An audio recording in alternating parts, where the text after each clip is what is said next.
and she'll be happy to take your questions.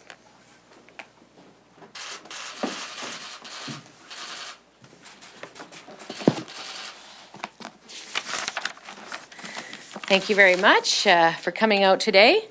Glad to be able to have a chance to chat with you. So with the end of session and with the end of the year that is coming soon, I thought this would be a good opportunity to take a few moments to look back at some of the highlights. As far as the legislative session is concerned, it certainly was productive, both in the spring as well as in the fall, and I'm proud of the progress that we are making on behalf of Alberta families. Some of the highlights for me are that, for instance, after extensive consultation with municipalities, we passed the Modernized Municipal Government Act to ensure that municipalities have the tools they need to grow our economy and meet Albertans' needs. This was a modernization that was ambitious and extensive and had been over a decade in the making. We passed important consumer protection legislation, including the new Electric Utilities Amendment Act that stabilizes electricity supply and prices. We updated vital statistics legislation to deliver more services online and to take an inclusive, compassionate approach to life's major events like births, adoptions, marriages, and deaths. We've made steady progress on our climate leadership plan announced just over a year ago, with legislation to bring into force the levy, to cap oil sands emissions, and to ensure that 30% of Alberta's electricity will come from renewables by 2030. And we passed the Fair Election Financing Act to ensure that Albertans, not big money and special interest groups, decide the outcome of elections in this province. Outside of the House, we've introduced new protections for Alberta's consumers by capping electricity rates as we transition to a more stable system and by banning door-to-door sales of energy products. Looking beyond the fall session, one of the biggest challenges that we faced together this past year was the Fort McMurray wildfires. I'll never forget the devastation I saw flying over the damage that first day after the wildfires spread so quickly and so dramatically. On the ground, I'll never forget the resilience of the people of Fort McMurray, the heroic efforts of our first responders, and the outpouring of support that came from across Alberta and Canada. We were tested in one of the cruelest ways imaginable. And of course, it's not over yet. Rebuilding will take years, and our government will be there every step of the way as we continue to deliver on the priorities of Albertans. Albertans told us they wanted change, so we listened. We made solid, workable plans, and those plans are now getting results. I'd like to touch on 3 of those priorities: climate leadership and pipelines, jobs and economic diversification, and ensuring our kids are ready to succeed in a quickly changing economy. First, our Made in Alberta Climate Leadership Plan is the reason that not 1, but 2 pipelines were recently approved. Collectively, they will create over 20,000 direct jobs. To quote the Prime Minister, "Let me say this definitively, we could not have approved this project without the leadership of Premier Notley and Alberta's Climate Leadership Plan, a plan that commits to pricing carbon and capping oil sands emissions at 100 megatons per year." So we are very happy and proud of this progress as a government. We also understand that the work is far from over. I want to assure Albertans that I will continue fighting for Albertans and Alberta and making our case to get these pipelines built. Now, as you might have heard, the opposition wants to scrap the very plan that got these pipelines approved. But in my view, that makes no sense. To be clear, we reject opposition calls to replace our Made in Alberta plan with one that was made in Alberta. Albertans will benefit directly from the price on carbon through efficiency grants and through rebates, along with the jobs and economic opportunities that come from diversifying our energy economy and accessing the new markets with the new pipelines. Second, we are also seeing the results of our Alberta Jobs Plan, which is creating jobs right now through historic infrastructure investment, while at the same time laying the foundation for a more resilient, diversified economy. Our petrochemical diversification program is building on Peter Lougheed's legacy of adding value to our oil and gas resources while creating good jobs here in Alberta. The 2 successful projects that we announced just a couple of weeks ago will mean up to $6 billion worth of investment, resulting in 4,200 new jobs during construction and 1,400 direct and indirect jobs when the projects are up and running. Our 33% cut to the small business tax and $1.5 billion increase to ATB's borrowing means direct support for thousands of small businesses. And 2 new tax credits that will support 9,000 jobs and add $1.2 billion to Alberta's GDP. So our third priority has been education and training, because we know that good jobs begin with a good education.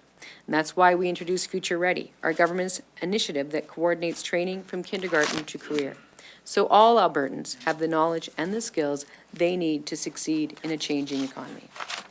Future Ready includes innovations that you will have heard about, like our school nutrition pilot program, our new childcare and early learning pilot program, a comprehensive update of our curriculum, including immediate measures to help our kids excel in math, a tuition freeze to keep higher education affordable for Alberta families, and new support for out-of-work apprentices to continue their training and get back to work. Many of these steps we're taking are long overdue. And we're not going to ignore problems and simply hope that they go away. We're stepping up and making the difficult decisions necessary to set Alberta's economy on a better path. This is certainly the case with the reforms we've been making in the province's electricity system. Acting on the advice of experts, we're reducing volatility, ensuring stable and affordable rates, and setting the conditions to attract investment that we need to power Alberta's future. In fact, having Alberta's backs has been our motivation time and time over the past year.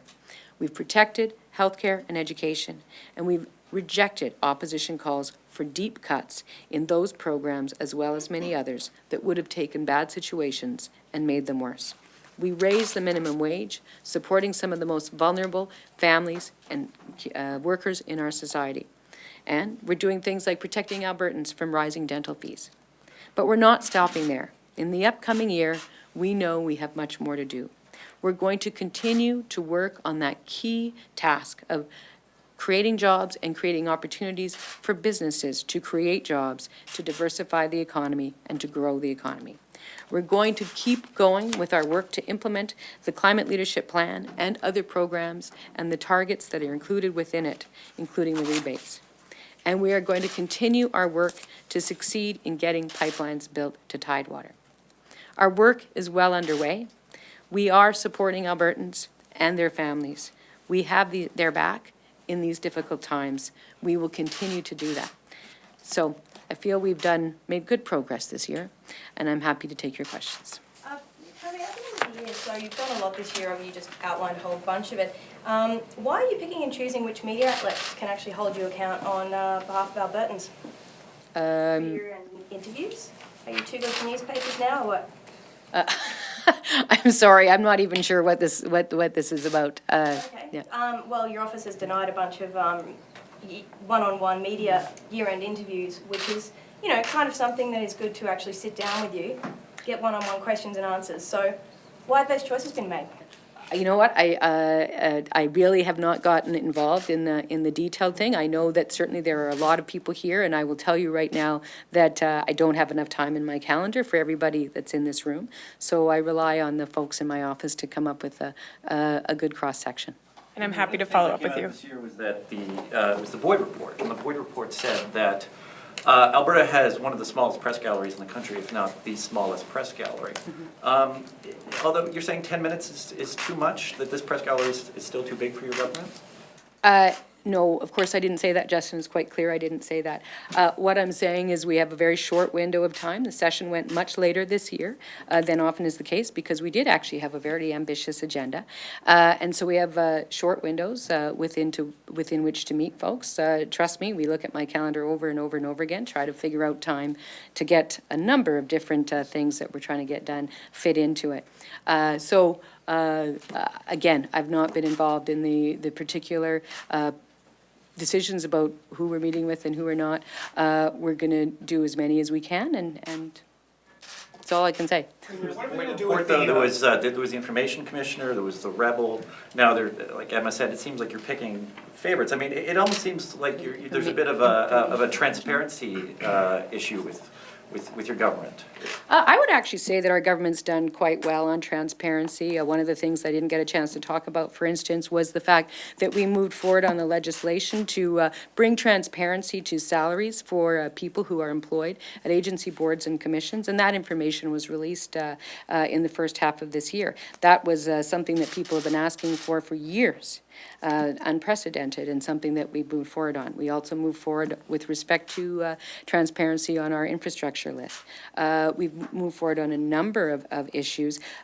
Honestly, you guys, I just haven't been engaged in this particular conversation, so we're going to do as much as we can. What's going to happen with this? You heard the opposition yesterday. They have 6 recommendations on the severe panel. They said you're going to reach out to them. Where are we at with that? And is there room to negotiate on these recommendations? There certainly is. There's a number, as I said, and I believe Minister Billis said yesterday, there are elements of what the opposition put forward that I think we can absolutely incorporate into the terms of reference. We're still working on them. MLA Swan provided our office with a very detailed list of things that he would like to see the panel work on last Friday, and we're in the process of trying to figure out how to incorporate that. Certainly, MLA Ellis raised an issue about strategies to enhance communication with the RCMP as well as between the RCMP and the ministry. And so we're going to ensure that that's something that is included in, hopefully, that first part of the work, that sort of work that needs to be done by the spring session. And so there are other things as well. And so, not everything that they're asking for will necessarily be included, but we're certainly open to working with them. You're confident this will be an all-party panel in the end? Can it Well, go forward without having all parties? Certainly their seat will remain there, should they choose to join at some point in the process or not. When MLA McIver first proposed that matter to me in question period last week, I believe it was, and I responded by saying, yeah, we could consider it.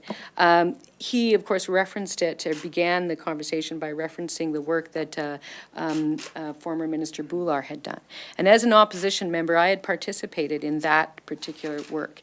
And as an opposition member, I wasn't at the time perfectly happy with the parameters of that process, but at the same time, I did participate in it. And at the time, I actually came out of it thinking, there was something to this, because there was a very, I can't remember if anybody here was part of that process, because I know the media were part of parts of it as well. But they had subject matter experts there who led the conversation and focused the conversation on the facts and the experience and the expertise and some of the solutions. So we were able to have a really high-level, nonpartisan, solution-based conversation on that particular issue. Now, I didn't agree with all the recommendations that came out of it, but I did think that it was a good model. And so we took that model and we actually, in my view, in terms of the terms of reference, the first draft that we came up with, and of course it was just a draft when he sent it out, the first draft was to enhance the opportunity for opposition members, should they want to participate in the panel in this collective desire to make progress on an issue that, quite frankly, has challenged governments across partisan lines, across jurisdictions, across decades. And so how can we move forward on some of these key things in an informed way? So that's what is driving the considerations as we work on the terms of reference. So as I said, I think there's room to move on it. I think we've enhanced opposition engagement opportunities quite significantly from the process that former Minister Boular had put in place. But I also want to bring in some of the components of what he put in place that, as an opposition member participating in the process in the past, that I actually perceived to be quite helpful to raising the quality and the effectiveness of the conversation. You talked about pipelines and creating jobs and things like that as achievements and priorities. What did it take the case of Serenity to shine the light on the problems within human services? It seemed like those issues and these areas were, no one talked about them until this case came up. Well, I wouldn't say certainly internally that we weren't talking about them. First of all, as I've said a couple times in the legislature, there are the mechanics of the investigations and the disclosure, and those are critical issues, and of course I can understand why the media in particular is very concerned about them. There's also the work that one does to get at the root causes of the problem, to try and actually get in front of the problem a little bit, to engage in prevention. So as I've said a number of times in the legislature, our government has actually done quite a bit of work on that issue since we've been elected, notwithstanding that we are dealing with an unprecedented fiscal challenge in the province of Alberta. So we've moved forward on the child tax benefit. You can look at any anti-poverty or poverty reduction report done by the government or others in the last decade, and they will tell you that getting rid of the flat tax was fundamental to reducing inequality levels and the associated problems that come from the poverty that creates. We move forward on funding violence prevention programs and women's shelters, an increase that hadn't happened for years, which of course directly takes children out of dangerous situations when there are spaces for victims of domestic abuse with their children to move to. We move forward on funding increases to FCSS, which of course funds many, many community organizations that work on the ground supporting families at risk. Again, fund increases that FCS had been asking for over a decade. We moved forward on that. So we've moved forward on child nutrition and on childcare. So we've been doing a lot of that work. We had, and the details I'm not prepared necessarily to announce today, but we had already started some very considered work on the one particular matter that the advocate had been raising repeatedly, which was the issue of permanence and the issue of how many places we would find that children had been in over the course of their time in care. So we'd actually started some quite engaged work on that, and we hope to be able to announce where we're going with that in January. So it is actually, we had put a lot of thought into it, but it's not an issue that gets fixed overnight. Oh, of course, we also increased funding to the Children's Advocate right away. And frankly, I suspect we'll be doing more of that. But we've been working on a lot of elements of it. But does this address problems that might be in the department? I mean, you talked about poverty reduction initiatives and different things like that. But it seems as though, from what we can tell, that there are some systemic problems within the department to address immediate needs.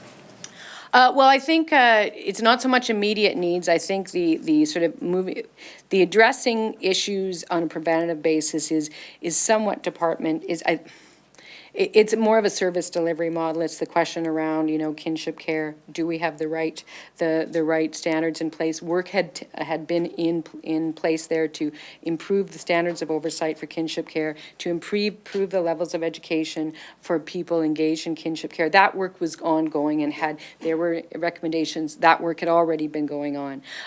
Improving communications between agencies, between the department and the delegated agencies, whether they be delegated frontline nonprofit or in some cases even private sector providers, which we have a number of throughout the province. That's where I spoke yesterday or a couple days ago about the fragmentation of the delivery. And then also improving communications with the designated First Nations authorities. Then, of course, we have in fact been doing work internally with our staff to look at workload issues. And as well, the minister spoke about that in question period, that we'd already begun work on defining appropriate caseloads to see if what we were asking the department's frontline workers to do was reasonable based on the bulk of their caseload. So that work had already been in place. So in fact, there has been quite a lot of work and attention that's been underway. We haven't been advertising it yet because frankly, it's a process, and we need to see some good outcomes, and we need to be able to see some measurable successes. One of the things that we were starting to work on is how can we convert some of these recommendations, and I'm sure some of you now have taken the time over the last few days to review some of the recommendations that have been made over the last 2 years, 5 years, 10 years. And when you do that, I'm sure you find quickly that it's hard to get clarity from some of those recommendations. It's not entirely sure what they mean, and it's a little bit hard in some cases to sort of nail it to the wall. So we're looking at how can we change that? How can we make recommendations that are structured in a way to hold us accountable to achieving them? So this is all and it's not going to solve things overnight. And we'll make lots of progress sometimes and not enough progress in others. And it's a big job. But our view is that as we do it, we need to be as open as we can, protecting the confidentiality of employees and the confidentiality of the people with whom they work, absolutely. But as a government, being as open as we can about where we're making progress and where we're not and where we need to do better. On the Serenity File in 2008, and I know this came from QP the other day, you said to the Minister, you clearly have no idea what's going on inside your ministry, you failed your staff, you failed Albertans, you failed the children, why won't you resign? So I'm going to put it to you that Irfan Sabir really didn't know what was going on in his own ministry, that he didn't check with police. So you're standing by him. Can you explain to Albertans why you're not a hypocrite in this matter? Well, I quite, because the facts in the two different situations, I think it's worthwhile looking at the facts that preceded that particular exchange, Emma, many years ago, versus the facts that preceded the situation here. Two very different sets of facts, two very different situations. That arose at a time, well, there were two times essentially when that kind of exchange occurred. In those cases, one was before there was a children's advocate, before there was any public reporting of any type, of even the numbers of deaths, okay? Because at that time, that wasn't reported. The investigations around the deaths were not reported. The children's advocate didn't exist, or it was buried inside the ministry. And so at a time like that, it was an opposition member who had to inform the minister that a death had occurred. So it was a very, very different situation. The subsequent time when that happened was when a minister came into a committee of supply and in response to direct questioning, assured members in Committee of Supply that there were no plans to reduce funding to foster parents who took care of special needs kids. And then a day later, we got documents from high-level government officials that showed that they were about to cut funding to the foster parents who took care of special needs kids. So that was a different setting than one here, where we're looking at the minister having found out that information that we thought had been sent to the RCMP at the end of November was not picked up by the RCMP until the beginning of December off of a server. So different set of facts, I would suggest. Lots of opposition continuing to the carbon tax and other parts of the climate leadership plan. Do you have a sense of, you've already defended it, but do you have a sense of, come January 1st, how long will it take before the cost of consumer goods starts to climb a little bit because of the added cost to these companies? The added fuel costs and such, like gas likely costs more immediately, natural gas bills likely go up right away. Does a can of Coke cost more January 1st? Those things, or does that take a little while to trickle down, do you think? I think it would take a little while, and perhaps it won't trickle down at all. If you look at what the carbon pricing will do to the price of gasoline relative to the rate at which the price of gasoline changes week over week, you will see that it is just a fraction of that.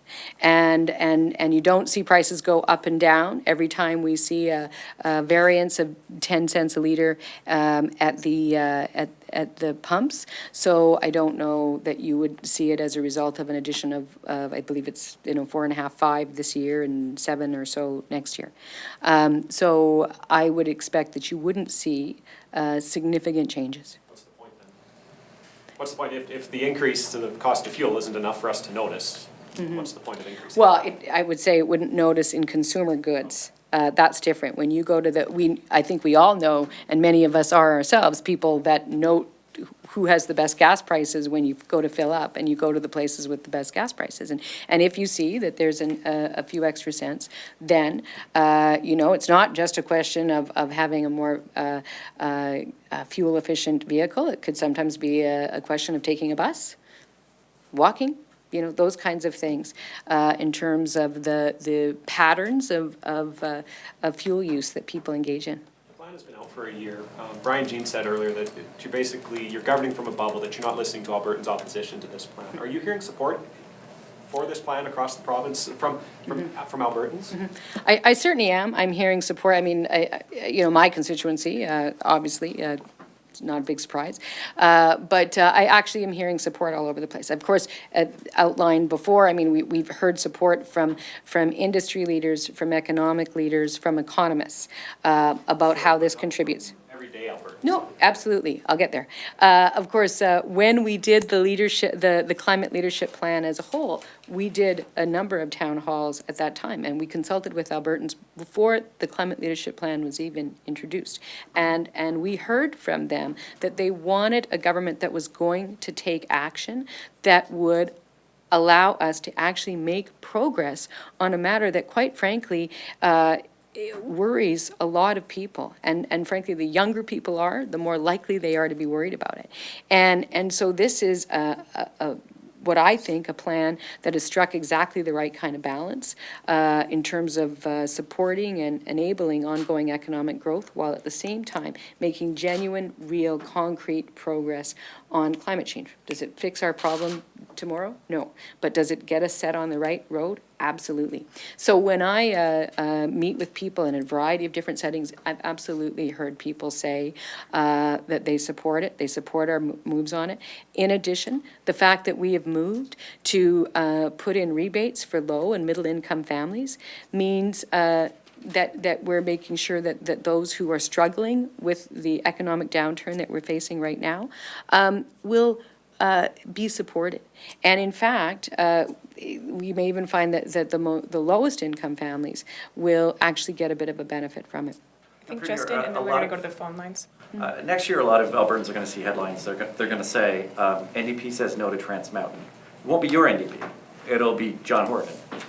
He's made it clear that that's going to be a big central part of his campaign. He's gone so far as to say the feds might even need the notwithstanding clause to get it through. Are you concerned that Albertans might get a muddled message of where your party stands on it, just with that campaign going on? Not at all. I think I've been very clear about our position on the pipeline. I've been clear to Albertans. I've been clear to Canadians. And as you know, was it this week or last week? Last week, I was very clear about it to British Columbians as well. And indeed, as you would have heard in the media, even within the NDP in BC, there is not unanimity on the issue. There is debate within the NDP. So my view is not to pick a side. They're going into an election, and if anyone here has ever spent time in BC during an election, you will know that it is a time that is sensitive in nature. And so my approach is going to be to talk about the merits of this pipeline to the national economy, and to be able to speak about the merits to the BC economy, which are significant, and to speak about the substance of the coastal safety mechanisms that have been put in through the federal government, which actually address decade-long concerns by British Columbians from all political stripes, and why it is that I think that we'll actually see a net increase of coastal safety as a result of that investment, which wouldn't have happened in the absence of the Trans Mountain application. So I'm going to continue to make that case, and I'm going to do it at every possible opportunity, much like I am now. And I think people will understand that in Alberta there is a government that is committed to growing and restoring the health of Alberta's economy, and also contributing significantly, the way it always has, to the national economy. Are you going to make that pitch during the BC campaign next year? I think that, we'll have to sort of map out what's the most strategic way forward on that. I frankly think the closer you get to the campaign, the less helpful it is for provincial leaders from other jurisdictions to come in. But certainly we're going to do everything we can to make our case to British Columbians on it. We're going to go to the phone lines now. Operator, please put through the first caller. James Wood with the Calgary Herald. Please go ahead. Hi, Premier. Thanks for taking my call. I wanted to ask you about the National Climate Framework that was agreed upon last week. There was a considerable discussion about potential discrepancies between systems of provinces and whether provinces are going to be treated fairly. BC in particular raised this issue, and they ended up with a particular wording around about how they are going to reassess things moving forward in 2020. Did BC get a special side deal that is going to be beneficial to them that is not coming to Alberta? Absolutely not. The language that was incorporated into the quote-unquote BC Annex was a reprinting of the language that had just been negotiated into the body of the language there. And so what was agreed to by all the premiers was that, because initially they'd been talking about sort of doing a review in 222 right before they moved to applying the $50 price. And so what we all asked for was that in fact we do a much more robust review of the cost of the respective plans to citizens in 2020, so that collectively we could look at whether there needed to be any dials turned or changes, program changes. And that doesn't mean that you back off of the pricing mechanism, but it does mean that there could be negotiations in how it's applied in different provinces, because it does look different across provinces. So that was something that was negotiated in for all provinces, and so we're well positioned. But I will say this, when we introduced our climate leadership plan, we did so last year after a good deal of economic modeling on the assumption that we would be the only movers in Canada, and that we couldn't count on the US to make progress. And so that's what our modeling was based on. With the rest of the country signing on to a price of one form or another, we actually will have succeeded in closing whatever gap may have existed between Alberta and other parts of the country. And we did so while retaining our ability to ensure that we keep that capital in Alberta, to reinvest it in Alberta on our efforts to reduce our emissions and our efforts to diversify our economy and our efforts to support the oil and gas industry to make the technological changes that they need to reduce their emissions. So it was a Made in Alberta plan, and that plan that will help our economy and our environment, and that plan was then completely accepted and endorsed federally, and then the differential between us and other provinces was actually reduced. If you could just allow me two questions on this, because they're all kind of related. But, I mean, BC, their discussions of it, they seem to be just talking about that we might get to 2020 and somehow it would end up that it would stick, the province would stick with $30 and potentially some other mechanism could be brought in if there was found to be discrepancies, such as maybe regulations, just as an example, that moving forward. Is there any doubt or any question in your mind that Alberta will move beyond $30 as of 2020? Could we see a different approach on that if your government is in office? It's unlikely because, quite honestly, our climate change plan is sort of one that is premised on effort, not outcome, and so the pricing is very much aligned with the effort that we are putting into this task of making progress on climate change. And we will make progress. But as it relates to the targets that are embedded within the federal plan, I suspect that pricing will be the primary mechanism at that point. That being said, I think the language I suspect that what you will see is the federal government will continue with the pricing plan that they have in place, and that provinces who resist it will simply have the federal plan imposed.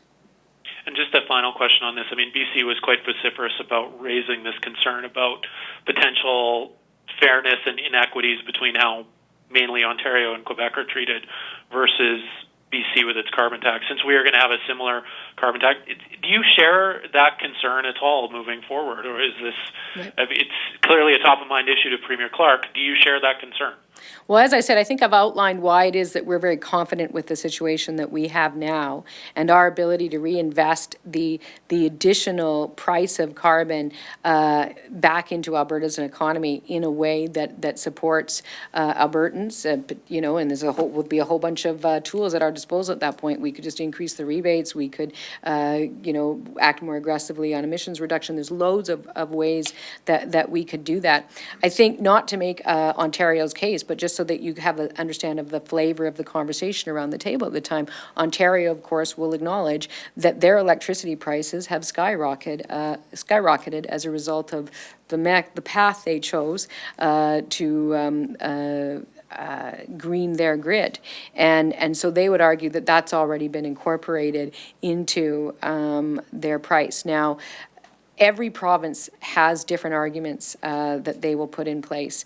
I think that as we go forward, we will find ourselves getting closer and closer to comparability between provinces. And of course, we always will retain our, by ensuring that price comes back to Alberta, which it all will. We actually have the ability to give it all back to citizens exactly as it was collected if we don't agree with the fairness issue. Operator, please put through the next caller. Rick Bell with Post Media. Please go ahead. Good afternoon, Premier. There are two things I'm hearing you disagree with the opposition on when it comes to the carbon tax, and I just like you to clarify it. The opposition maintains that, or at least the Wildrose opposition maintains that the majority of Albertans do not support the carbon tax and likely won't support the carbon tax even after it's rolled out. And so my first question would be, do you think once the carbon tax is rolled out and a few months go by, that the majority of Albertans will support it? And then I'll ask the supplementary. Mm-hmm. Well, we're certainly hopeful that the majority of Albertans will support it. I certainly know that the vast majority of Albertans are concerned about being part of a province that is doing its fair share in combating climate change, on repositioning its incredibly important non-renewable energy industry as a more progressive and attractive player in the international market. Albertans, to the tune of about 86%, believe that we need to get our product to Tidewater. All these things are linked.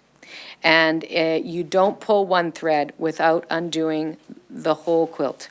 And that is what the Wildrose and the other opposition members are suggesting that we do, and what I would suggest is a very short-sighted view of the way forward. They also have put out numbers that show that they believe there will be substantial cost increases to Albertans beyond the increase at the gas pump and beyond the increase on natural gas, that there will be a very substantial cost increase to Albertans as it goes through the economy.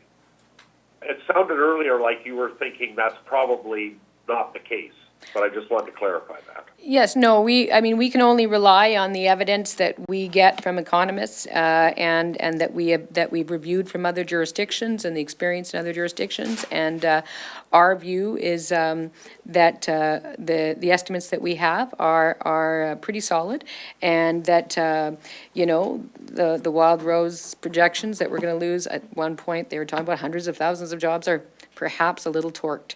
And I would suggest that we have pretty good confidence in the projections that we've put in place. Thanks, everyone. So in other words, just to follow up, I just want to make sure that the cost increases won't be substantial beyond the ones that you've already included in the budget. No. Which is like $400 or $500 a family. Yeah, it's average. It's averaged. But I mean. Yeah, but that's absolutely what it is. So, but to be clear, there are families that are very low income, that live in apartments, who it will not cost that much for. And then there are families who are much higher income, who live in very, very large houses, who it will cost more for. So it's an average. So that is what it is. But that is, I believe, a very fair estimate of what the average cost will be. Go ahead, Stuart. So by my count, it's an estimate. You have about 20 former journalists working in comm staff in your government, and I'm just wondering, was there a deliberate strategy there? Were you looking for journalists in particular? And secondly, I just want your personal thoughts on, we've seen a real decline in the media. How does that affect you as a reader or as the Premier? What are your thoughts in general on that? First off, I'm asking if you're applying for a job. No. But secondly, I just am not really sure that engaging in sort of a public policy conversation about media with media, right, is probably the best way to go. That's being very pundity. And I'm really focused more on running the government, meeting the needs of Albertans, responding to their concerns, and doing as good a job as I can at getting our the record that we are working on out to the people. But you're a reader, aren't you? You read the news. I do read the news, yes. And, I mean, we've seen serious declines. I would not suggest that. I'm not. I wouldn't suggest that that's accurate. Okay, Okay. thanks, Thank you. everyone. And if you want to apply for a job, you have my email address. Thank you.